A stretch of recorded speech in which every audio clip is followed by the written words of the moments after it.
Welcome back. I thought that was a very insightful session, and really the holistic approaches like Miakon's three-pillar approach are what is bringing us closer to a more resilient, inclusive and sustainable water sector and world. We really see some of the concepts that we've already heard about in the high-level panel and in, for example, our little Agora session with the GWP, collaborative problem-solving, integrated approaches. It's really about bringing people together to work on water issues. Now, we're actually going to move to our next session, which is actually very close by, in the vicinity. We're staying in the MENA region, and we're bringing the private sector in, finally. So the next session is called To Solve Water Scarcity, Every Drop of Knowledge Matters, Innovative, Sustainable and Scalable Solutions in the MENA region. It is organized by Festo Didactic, and it is going to tell us about the H2O Maghreb project. And taking you through it is a colleague of mine from USAID, Portia Pursley, who's the Chief of Global Strategy and Leadership Division in the Center for Water Security, Sanitation and Hygiene. That was a lot, but I'm sure Portia will take us through the session just fine. Portia, over to you. Thank you very much. Thank you very much,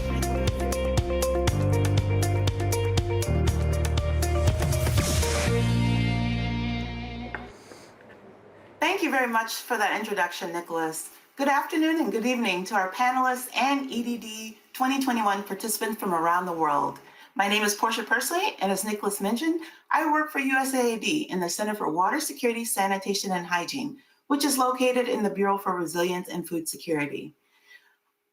As mentioned during the intro, I will be moderating today's excellent discussion, which will focus on the importance of knowledge and innovation. The title of this session, as Nicholas mentioned, is To Solve Water Scarcity, Every Drop of Knowledge Matters, Innovative, Sustainable, and Scalable Solutions in the MENA region.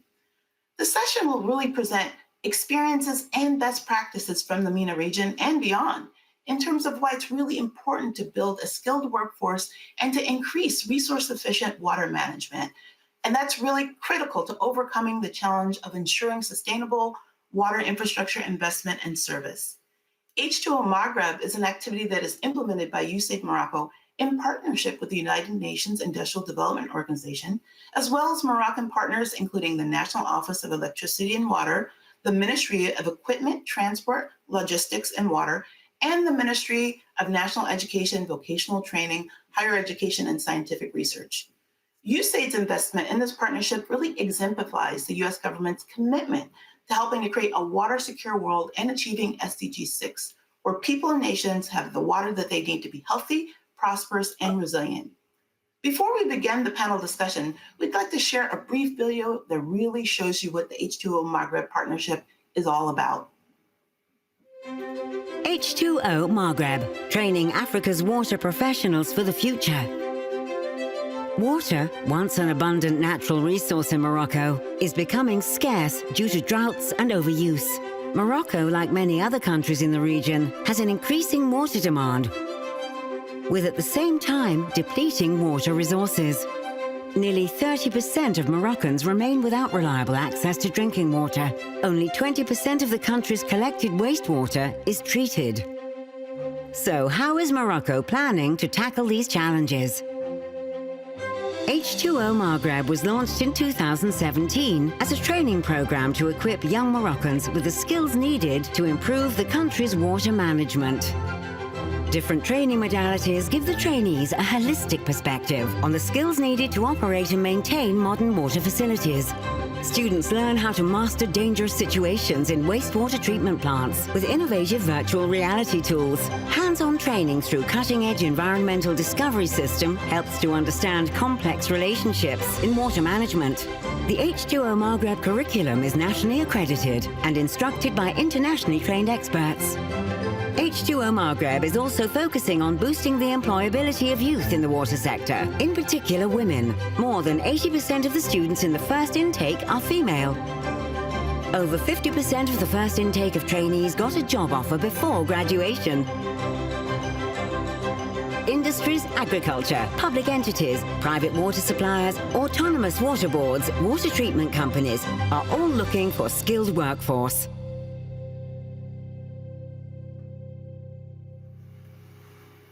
Wonderful. Now I'd like to introduce the panelists. First up, we have Dr. Nader Imani, who is the Executive Vice President of Global Education for Festo Didactic. Nader joined Festo, a global leader in automation and technical education, in 1992. He is the CEO of Festo Didactic US and Canada, and since 2017, he is responsible for large education projects with impact on socioeconomic progress. Nader holds a PhD in mechanical engineering. Next, I'd like to introduce Dr. MENA Al-Banna, who is the Regional Infrastructure Lead from UNOPS Middle East Regional Office. MENA has more than 30 years of engineering experience, including solid waste engineering and management, water and sanitation network engineering, projects management, environmental engineering, contracts management, and infrastructure design implementation. MENA also holds a PhD and Master's of Science in Environmental Engineering. Next, I'd like to introduce Dr. Virpi Stuckey, who is the Chief of the Rural Entrepreneurship, Job Creation, and Human Security Division in UNIDO. She oversees the division's interventions to improve the income and employment opportunities for women, youth, and crisis-affected populations by really empowering people with demand-driven skills and by fostering entrepreneurship. Virpi holds a PhD in water resources engineering with a focus on integrated water resources management. And last, I'd like to introduce Mr. Abdurrafi Mardi, who currently serves as the director of the International Institute of Water and Sanitation at the National Office of Electricity and Drinking Water, or ONEE, located in Morocco. Mr. Mardi is responsible for the management of training of ONEE staff, as well as national and foreign partners, and he oversees research and development, along with knowledge management. Mr. Mardi holds an engineering degree in hydraulics, an MBA, and a master's in engineering training and employment systems. Welcome, panelists. Next, I'd like to ask you, the audience, to respond to the following poll questions. Please take a few minutes and vote on the questions either by using the link provided and hashtag or the QR code that is being shown. Question 1, tell us what region you work in. Question 2, what sector do you represent? And question 3, do you think that the educational system in your country addresses the issue of climate change? We look forward to sharing these poll responses a little bit later in our discussion. Great. As we begin our discussion with our panelists, I would like to ask each panelist to respond to the following two-part question. Why do you think the work of the H2O Maghreb training program is important, unique, and relevant in terms of the region and beyond, water stakeholder needs, and the current water challenges? And part 2 of that question, what do you think is the key takeaway from the project, both for economies in transition, as well as advanced economies? Nader, I'd love to hear your answer. All right, thank you, Portia. Thank you. This project is really important, unique, and relevant. It's important because it's addressing a very important issue, and that's access to water. When you just consider that 80% of the world water consumption is not being treated, and it is creating a huge issue within the context of the urban areas, industrial areas, and also agriculture. So water is important, and recycling of water even more. Bernardo Casadillo was mentioning a couple of minutes ago about the circular economy. How do we organize that the input, the output of a system with the input of the next system? It is unique because it is addressing a topic of greening economy. So yes, we are creating a novum in technical education. It is the first time that we are developing program in the upskilling, reskilling of water technology, but also creating a new major, which is water technician. And this has been going on in coordination with Ministry of Education in Morocco, and also having the accreditation, which goes together. So that's a contribution to the greening of the economy. And also it is innovation as a ed tech, because we are using the education technology for learning efficiency and also replication of the water sectors also in the classroom. But also audacity. This is audacity because we have been taking bold steps in mitigating the risk in between the private sectors and the public sectors together in order to create a common goal, which is a common good, SDG 70.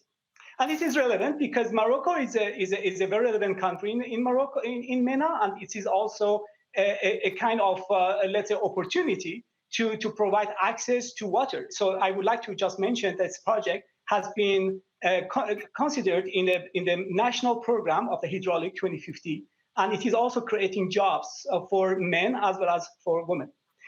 Back to you, Portia. Thank you, Nader. I love that mention of sort of the bold ass and the audacity.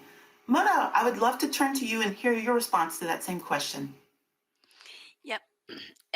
Actually, the MENA region faces a lot of challenges concerning water and sanitation, and that's due to the population increase, the climate change impact, the drought conditions that the MENA region has facing since 1970s, desertification, urbanization, and post-conflict conditions that accelerate the demand in more services to support people's need, mainly in sanitation, hygiene, agriculture, and industry.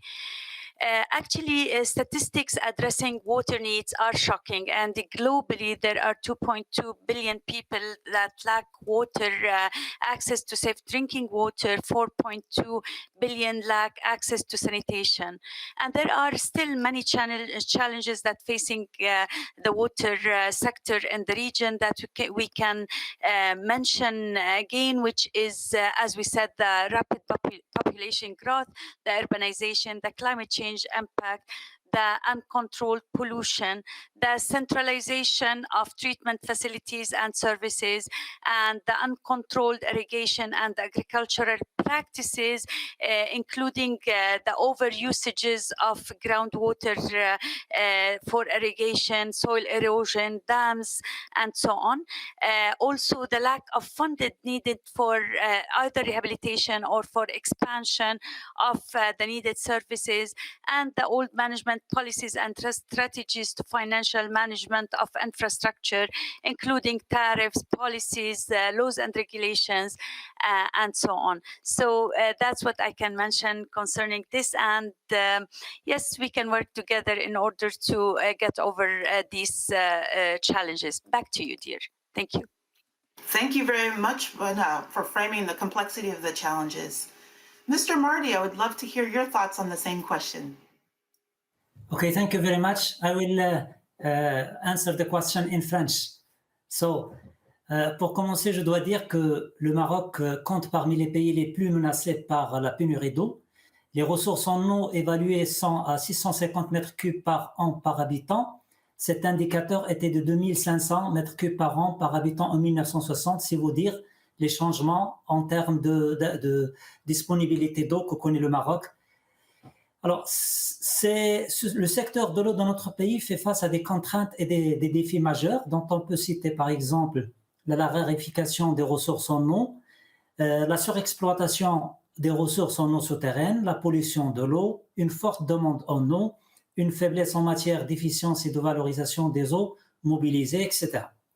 Alors, pour faire face aux contraintes et défis précités, le Maroc a opté depuis plusieurs décennies pour une politique d'eau pour la mobilisation des ressources en eau et la réalisation d'importants investissements. Cette politique d'eau s'est traduite au fil des années par une série de stratégies et de plans d'action. Celui actuellement en œuvre est le plan national de l'eau 2020-2050 qui constitue un projet de feuille de route pour affronter les défis de l'eau au cours des 30 prochaines années. Sur un autre plan, plusieurs études en rapport avec le développement du capital humain ont révélé que le Maroc dispose d'un système solide pour former les ingénieurs de niveau universitaire, alors que la formation des opérateurs et des techniciens, en particulier pour la gestion de l'eau potable et de l'assainissement, ne sont pas assez développés, ce qui constitue en soi un facteur de risque pour la sécurisation et la pérennisation des investissements réalisés. C'est à ce titre que notre projet H2O Maghreb a été mis en œuvre, justement pour assurer l'adéquation entre le marché de l'emploi et la demande en qualification et compétences, en particulier en ce qui concerne les profils de techniciens qualifiés spécialisés dans la gestion des installations d'eau et d'assainissement. Grâce au projet H2O Maghreb, 150 techniciens sont formés dans le cadre d'une formation qualifiante qui dure 6 mois. Et de même, plusieurs centaines de professionnels en activité ont pu bénéficier de sessions de formation continue développées grâce au projet H2O Maghreb. Ce qu'il importe de retenir du projet H2O Maghreb est que c'est un projet original qui cible un besoin avéré et qui s'appuie sur un modèle de partenariat public-privé rendu très efficace grâce à l'effort soutenu et l'implication efficace des différents acteurs nationaux et étrangers. Ces acteurs ont acté et confirmé leurs engagements respectifs pour en faire bénéficier d'autres partenaires dans d'autres pays qui connaissent les mêmes défis. Et si le projet H2O Maghreb a réussi au Maroc, il n'y a pas de raison pour que ça ne réussisse pas dans d'autres pays qui connaissent les mêmes défis. Et merci. Thank you so much, Mr. Mardi, for that thoughtful response that really frames why human capital investment is critical and why Morocco is investing in creating its water professionals for tomorrow. So thank you. Virpi, I would love to hear your thoughts on that overall question as well. Thank you very much, Portia. I just received a call from the technicians telling that I'm not online, so I hope I am. Okay, perfect. So I wanted to talk about the issue of integration. I remember I was a water resources engineering student 20 years ago, and I've learned about the concept of integrated water resources management. But the concept is all about learning to share a finite resource, like water, in an equitable manner. However, the concept remained very academic, with very few practical examples of success. And that's why the H2O Maghreb, which brings the concept to the practitioner level, to the technician level, is very much needed. It's the hands-on experience with cutting-edge technology and holistic approach that makes the project unique and important. We also know that there are many competing uses of water resources, as we heard by my fellow panelists, agriculture being the main utilization. For example, in Morocco, the portion is 88%. Industry comes very close, and also municipal water use is increasing because of the urbanization. We also need to remember that nature is also very important use of water. They don't have a seat in the table when water allocation is decided, but we need to make sure that the water is also recovering and getting what it needs to recover and not to overuse and overpump, for example, groundwater resources. So I'm very glad to see that through projects like H2O Maghreb, the concept of integrated water resources management is put into practice. And my key takeaway is that because of the water challenges are very universal, concepts like H2O Maghreb can be easily replicated in many parts of the world. Thank you, Portia. Thank you so much for those thoughts, Virpi, and I really appreciated you kind of highlighting the magic of H2O Maghreb in terms of its laser focus on really building the capacity at the practitioner level. Thank you for that. And thank you all the panelists for your great thoughts on that sort of first overall question. Those were some very, very insightful answers that really reflected on the challenges and opportunities for impact that H2O Maghreb presents, and touched on a number of SDG goals, including SDG 6, WASH access, SDG 4, which is really a focus on quality education, SDG 5, gender equality, SDG 7, renewable energy, and SDG 17, partnerships. So I've got a follow-up question for each of you. Nader, I'd like to begin with you. May I ask, how have you been considering the power of innovation, technology, and learning in the water sector? Well, we are every time more people on the planet. and the water is limited. The quantity of water basically per capita is a challenge. So that's a place where really the nature is not capable to manage the water recycling on its own alone. And this is exactly the place where technology can help. We are having smart components, smart solutions, actors, processors, sensors that are really helping with the intelligence to have and tackle the subject and the challenge to have access of water for all by recycling the 80% of untreated water worldwide. And this is exactly the innovation that we have been trying to do. So to try to use the technology for a green subject. And this is a green job, and we are very proud of that, water technologists. At the same time, we are using the technology or the power of technology for learning more efficiently.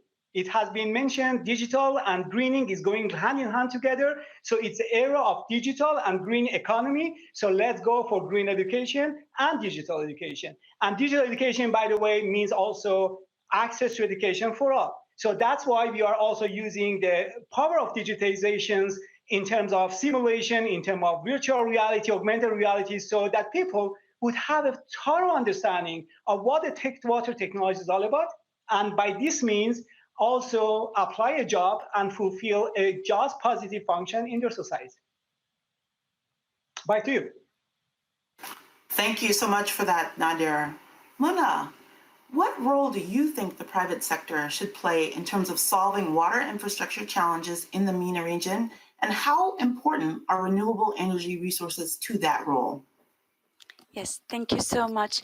Actually, the private sector can support governments in identifying their future infrastructure investments needs using integrated system approach. Also, with the innovative technologies, the private sector will identify and map current and future demands against supplies.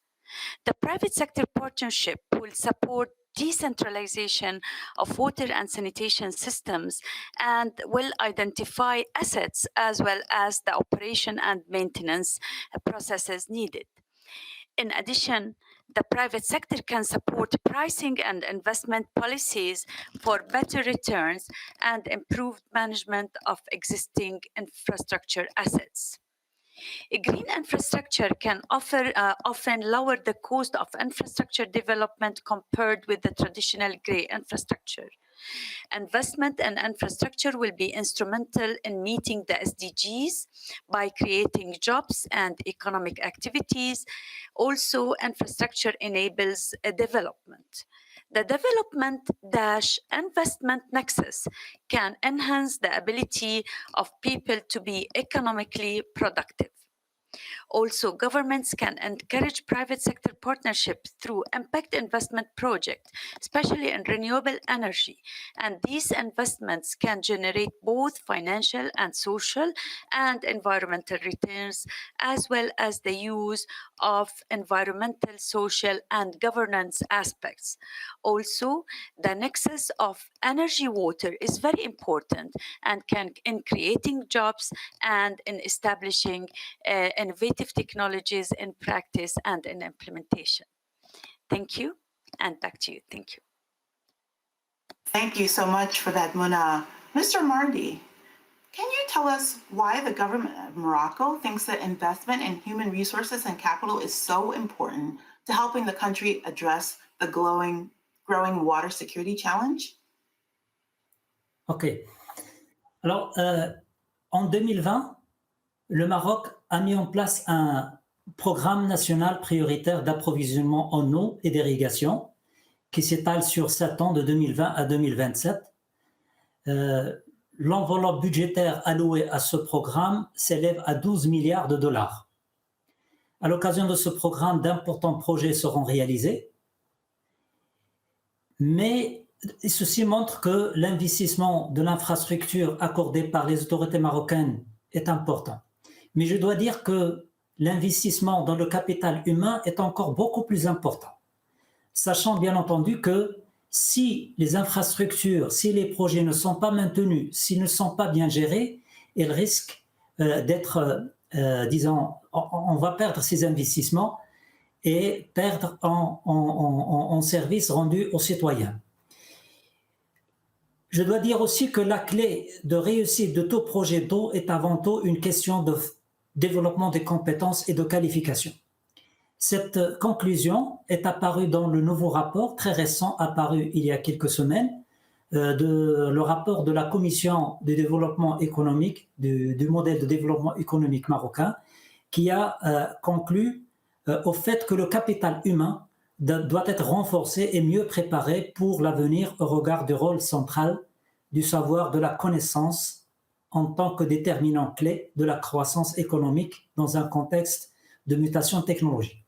Alors en somme, je dois dire que les acteurs du secteur de l'eau doivent accorder au développement du capital humain la même importance que celle accordée à la recherche de fonds pour financer les infrastructures. Et merci.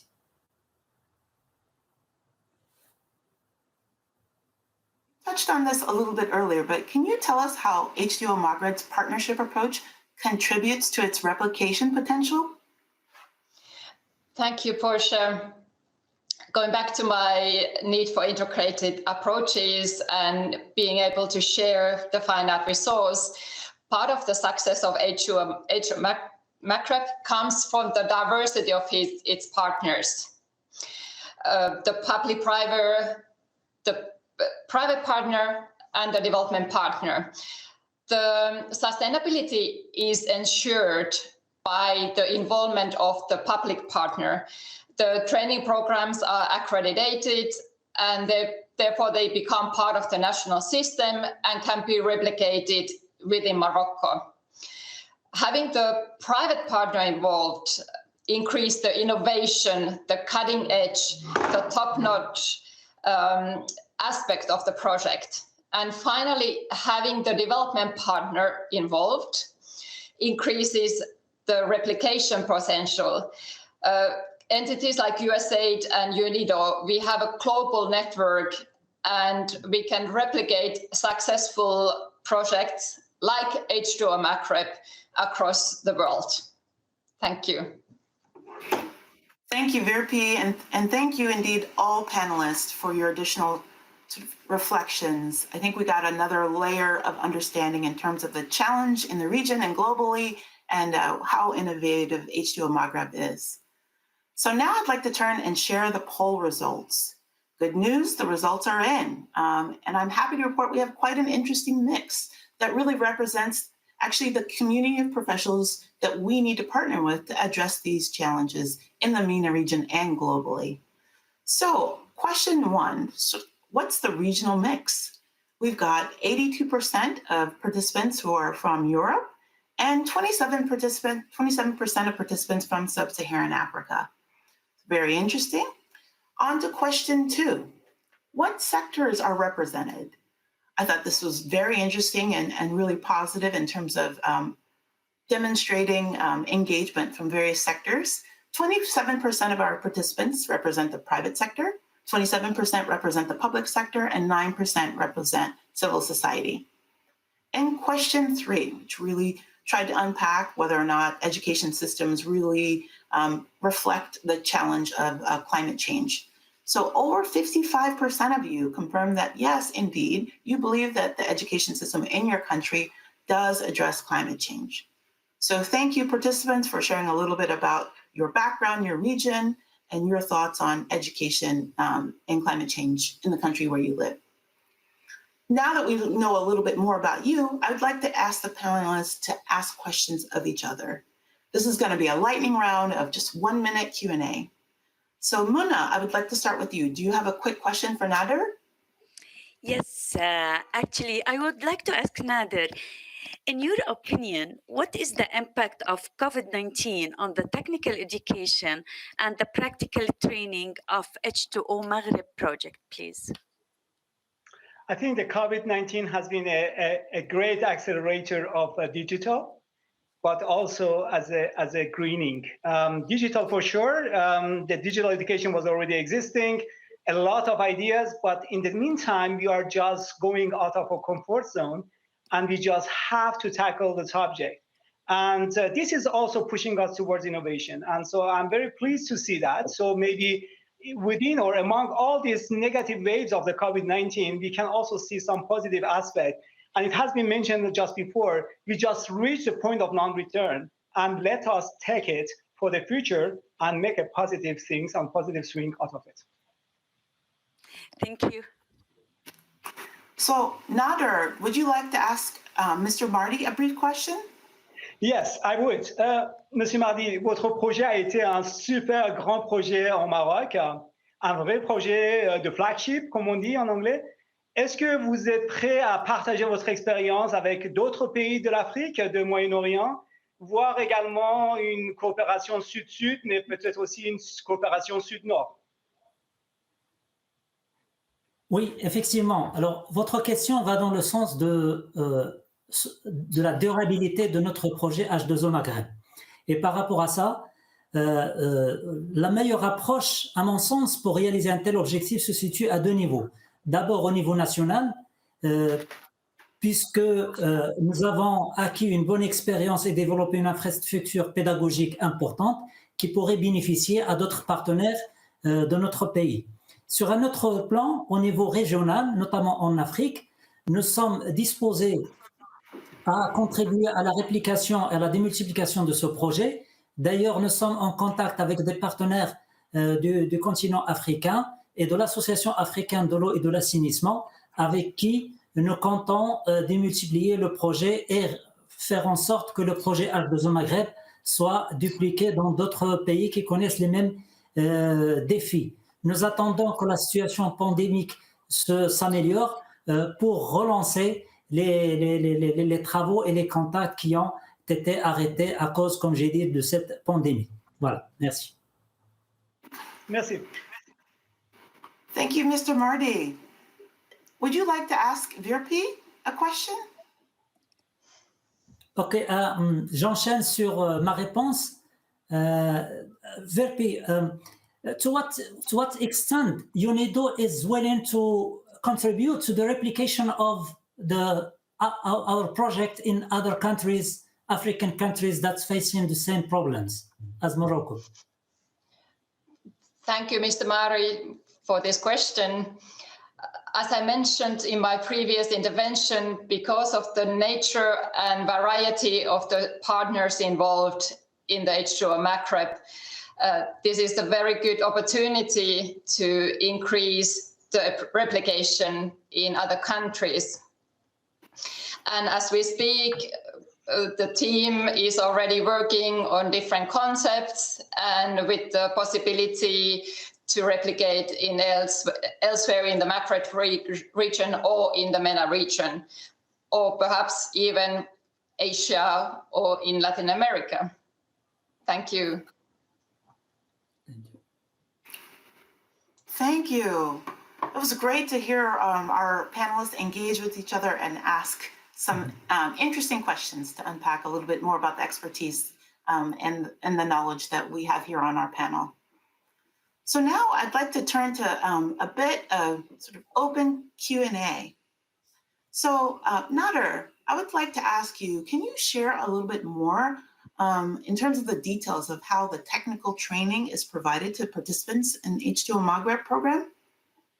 Okay, let me think about what has been the beginning of this project. It was 2015, 2016, as we have been taking the very first steps back then.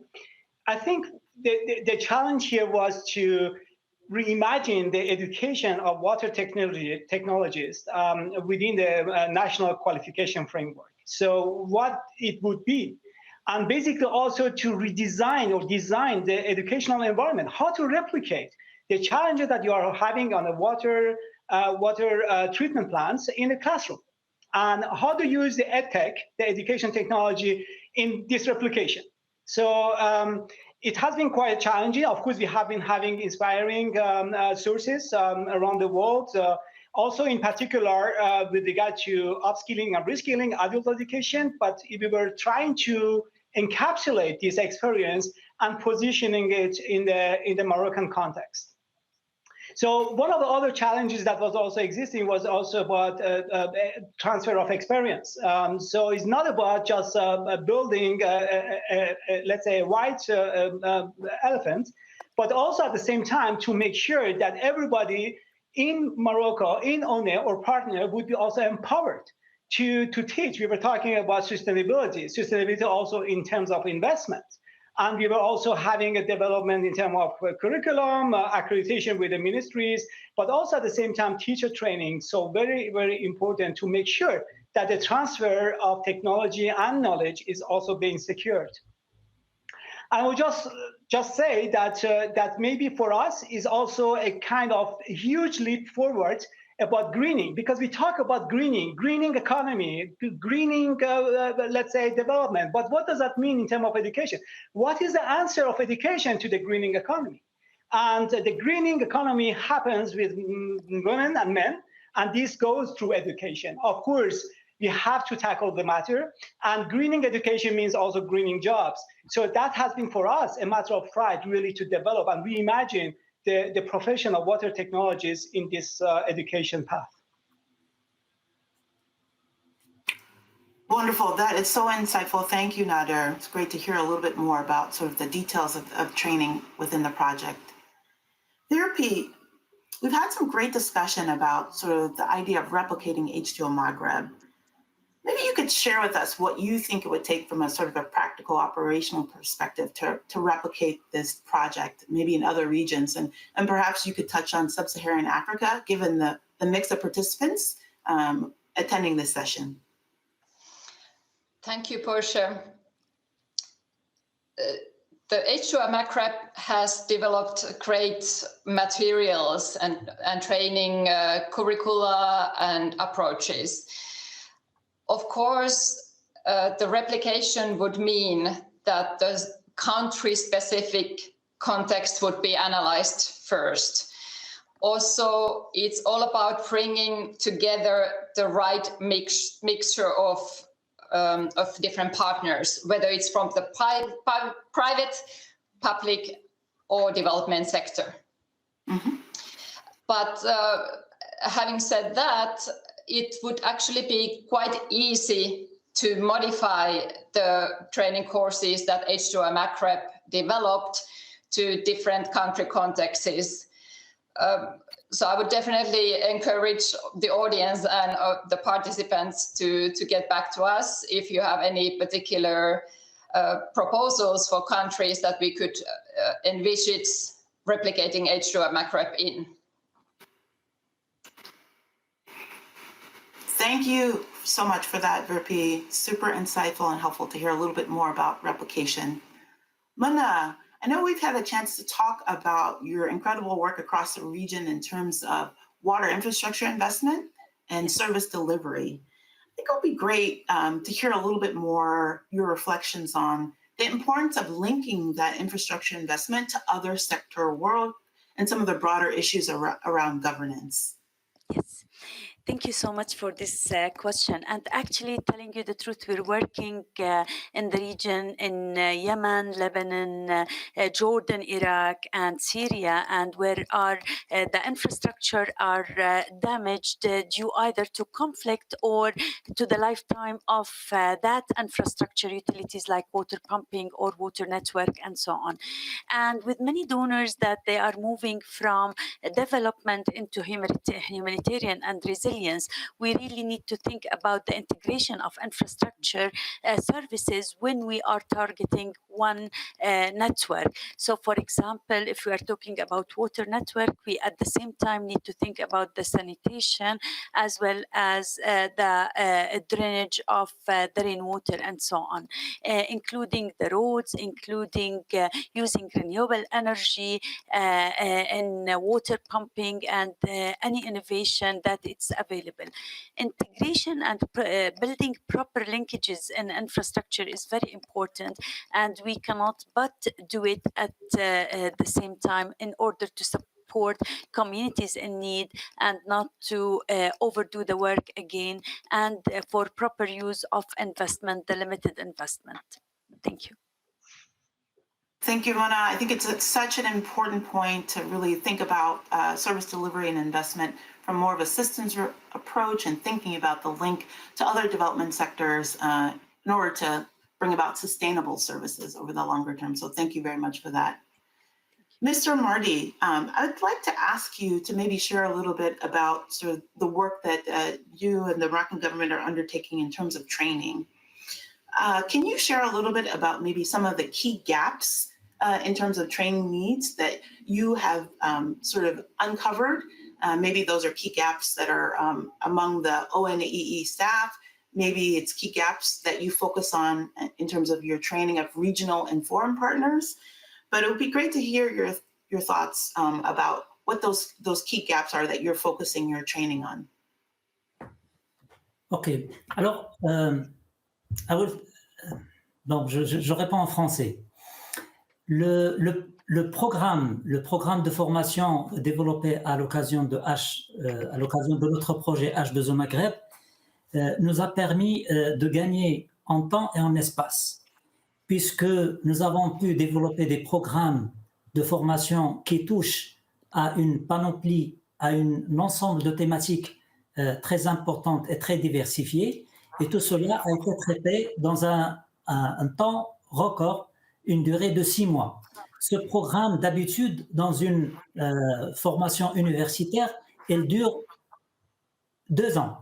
Alors que chez nous, grâce au partenariat que nous avons eu avec nos partenaires Festo et Une Réalité, avec le recours aux différentes technologies de l'information et de la formation, nous avons pu réduire les espaces, nous avons pu réduire les temps pour pouvoir former les stagiaires sur des thématiques qu'on ne pouvait pas aborder par le passé. Je donne un exemple, par exemple, pour ce qui concerne la réalité virtuelle. Pour une fois, les stagiaires pourront visualiser dans un espace très réduit, visualiser une station d'épuration, se promener dans une station d'épuration, connaître les problèmes et résoudre les problèmes rencontrés dans une station d'épuration, et ainsi de suite.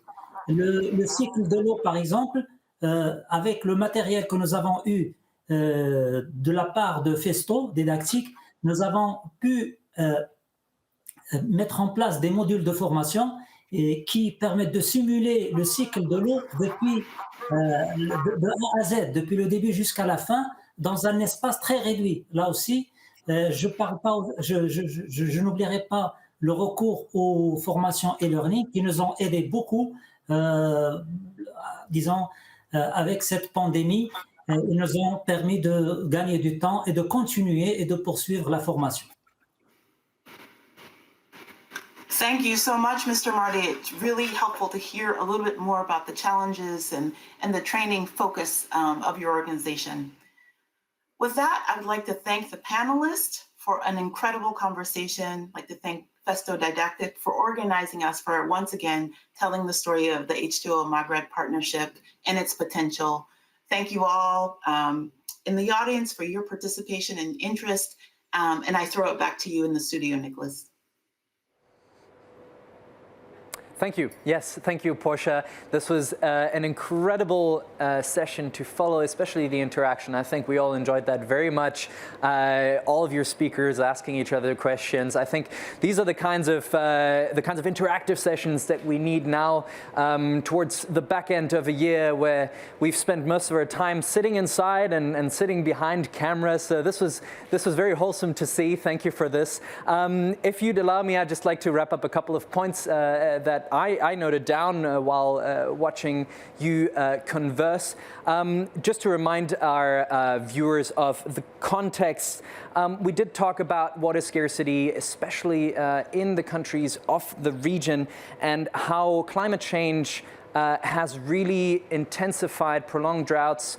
It has led to desertification in a lot of the environments, and conflict in the region as well as COVID have obviously not helped. So we have heard today about the power of innovation and technology to increase the efficiency of learning. I thought, especially from the video, it was very nice to see that you had these virtual reality settings to really gain some hands-on experience without actually being on scene, and to really make sure that trainees are gaining valuable experiences to then enter the water sector. And I think 50% before finishing the project, the program is already a very, very good number. Then we talked about the importance of education and learning, which touches upon this. Education to build competency in countries especially that suffer water scarcity. Obviously, that is one problem we do need to solve, and where people really need to shape up and come to the job market with specific skills, and where innovation especially can play a part in capacity development. Like I said, very much liked that approach.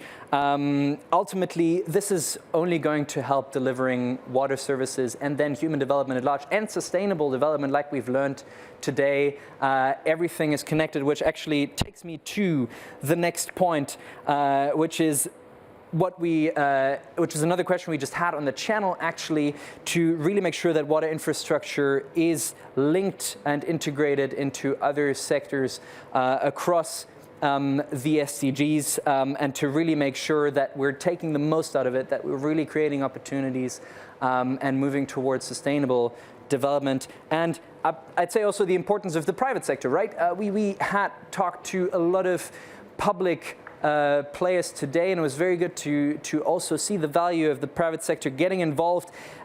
Really, we need the financial firepower of the private sector, so it's really good to see an example of that.